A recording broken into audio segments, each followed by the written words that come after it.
রঙের উৎসব হোলির প্রাক্কালে বেআইনি আগ্নেয়াস্ত্র সহ এক দুষ্কৃতীকে পাকড়াও করল মালদার মানিকচক থানার পুলিশ। পুলিশ সূত্রে জানা গেছে, ধৃত দুষ্কৃতীর নাম আলবাস রায়, বয়স 23 বছর, বাড়ি পুকুরিয়া থানার নাদাবপাড়া এলাকায়। বৃহস্পতিবার রাতে সে মানিকচকের নূরপুর অঞ্চলে তিওরাপাড়া এলাকায় একটি বেআইনি আগ্নেয়াস্ত্র নিয়ে সন্দেহজনকভাবে ঘোরাঘুরি করছিল।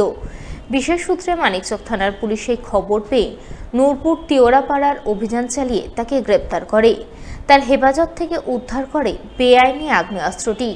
প্রাথমিক তদন্তে পুলিশের অনুমান, ধৃত দুষ্কৃতী এলাকায় কোনো দুষ্কৃতিমূলক কর্মকাণ্ড ঘটানোর পরিকল্পনা করছিল, কিন্তু সেই পরিকল্পনা বাস্তব রূপ দেওয়ার আগেই সে পুলিশের জালে ধরা পড়ে। শুক্রবার ধৃতকে পুলিশের তরফে পেশ করা হয় মালদা জেলা আদালতে।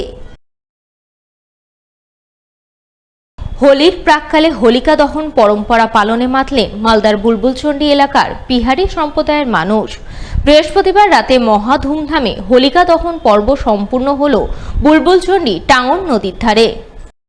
পুরাণ অনুসারে রাক্ষস রাজা হিরণ্যকশিপু তার ছেলে প্রহ্লাদের ওপর বিরক্ত ছিলেন, কারণ প্রহ্লাদ ছিলেন বিষ্ণু ভক্ত। তাই রাক্ষস রাজা হিরণ্যকশিপু তার ছেলে প্রহ্লাদকে হত্যার পরিকল্পনা করেন।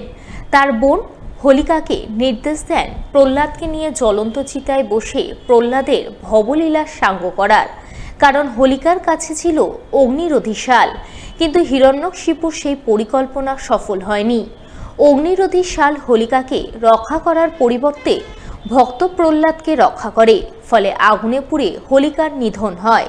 সেই পৌরাণিক ঘটনার অনুসরণ করে দোল পূর্ণিমার আগের দিন অশুভ শক্তির বিনাশ এবং শুভ শক্তির জয় কামনা করে হোলিকা দহন পরম্পরা পালনের রেওয়াজ চলে আসছে। বৃহস্পতিবার রাতে হোলিকা দহন করে নাচ গানের মাধ্যমে সে চিরায়ত পরম্পরা পালনে মেতে ওঠেন বুলবুলচন্ডী দেশওয়ালি পাড়ার বিহারি সম্প্রদায়ের মানুষ, যাকে কেন্দ্র করে আনন্দ মুখরিত হয়ে ওঠে বুলবুলচন্ডী টাঙ্গন নদীর ঘাট এলাকা।